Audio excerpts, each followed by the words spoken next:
PurEnvy. We're hoping we get that name right. I'm assuming that's how you say it. With Redemption. 8 tracks, 49 minutes. The second album from Newcastle-based metal band released independently June 2018. 2 promo tracks have been released in Embodied by Dust and Deception. I can't get more info than that, though. I can't find producer or anything. I would love to know who did it.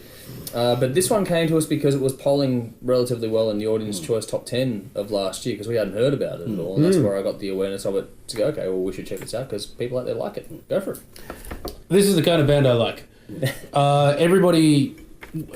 So one of the criticisms when it comes to modern music is that everything sort of sounds the same, and with a lot of modern bands, they kind of pick 1 or 2 influences, and you get a release, and unsurprisingly, it sounds like those 1 or 2 influences.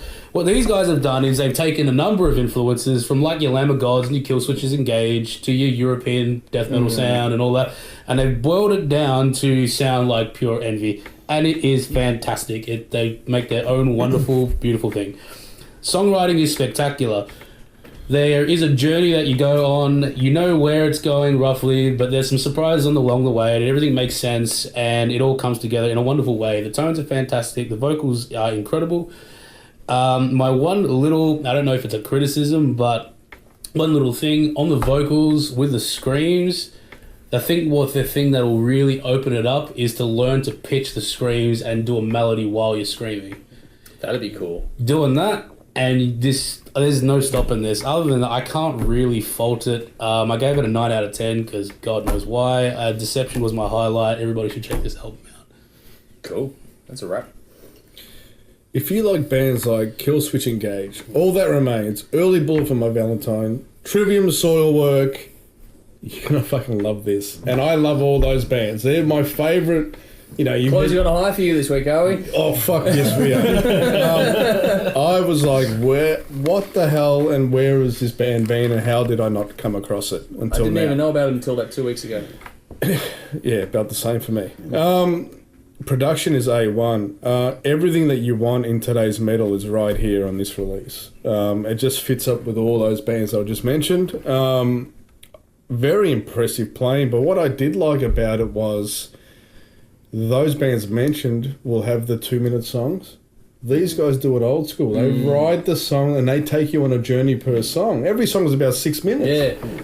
But it wasn't boring. No, it wasn't. It was fucking... And Justice for All Metallica quality. It's just... It didn't matter how long it just kept you engaged. It was fucking great. I loved it. Definitely on my list to buy. I did name one song...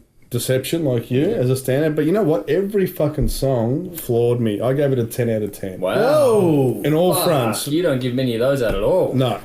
Well deserved, honestly. Absolutely. Cool. Well done. Wow.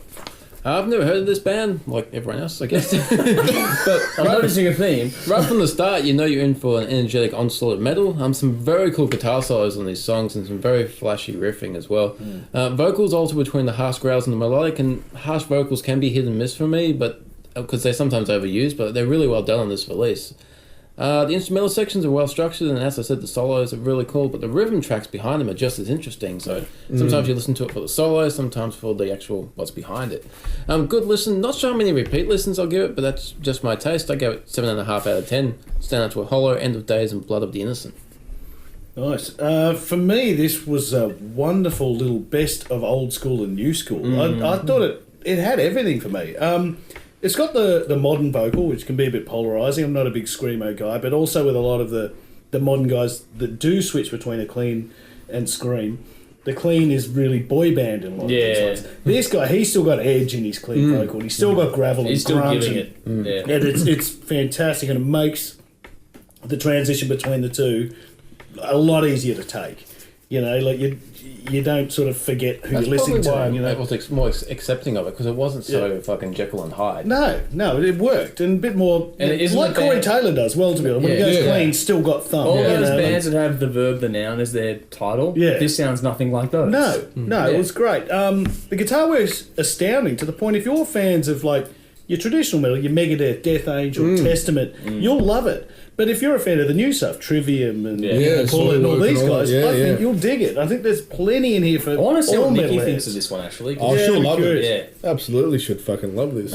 It's really fucking heavy, but it never forgets melody. You know, it's always there and it delivers. If you're into metal of any of those we're talking about, check it out. It's awesome. I go 8.5 out of 10.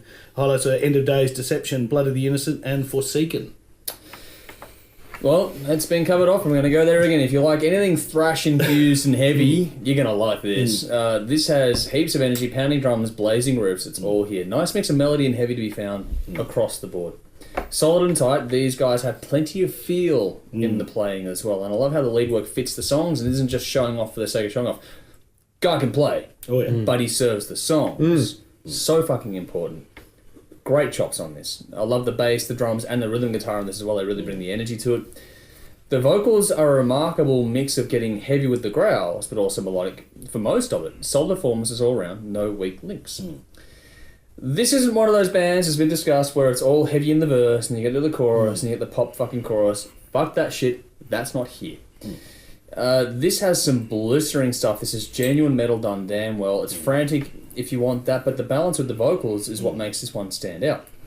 Musically, it's impressive, well written. This is written so that anyone who likes heavy music has an entry point.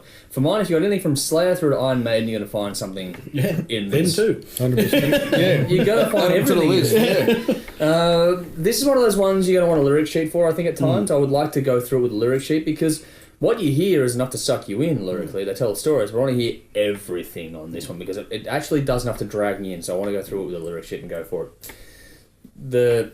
I just can't quite make out the grunt, but the juxtaposition between the two elements vocally really fits the style and makes this stand out from the pack because you don't hear many do this sort of vocal so damn well. Production is damn good. I would love to know who did this one. It's got the grit you want. Everything comes through nice and clear. No clipping when it all pounds. Thank fuck for that because that's been a gripe for the last 3 episodes. Thank you. Thank you for allowing headroom in the mix. It's just with the right amount of polish though as well. It's got just a little bit applied to it. Man. I love the panning on this to space things out.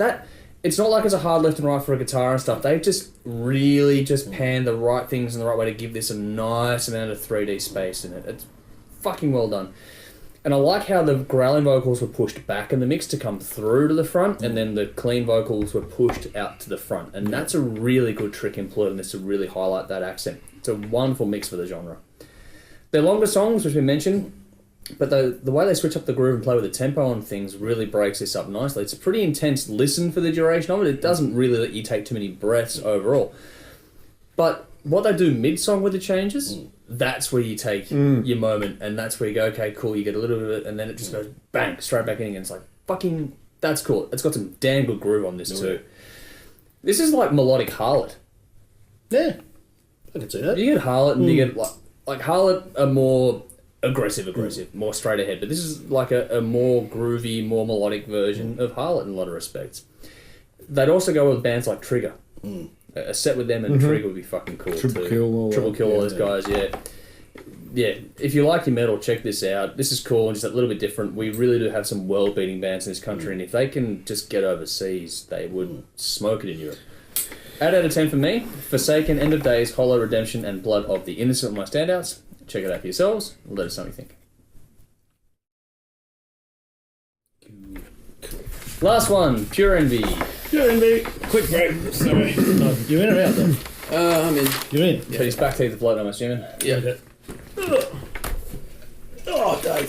Yeah, stretch, mate. Fuck, everything hurts in my head. I'll leave Voltaren before I go to bed. You old man. It's still daytime. Night time. Daytime. America. Australia. America. Australia.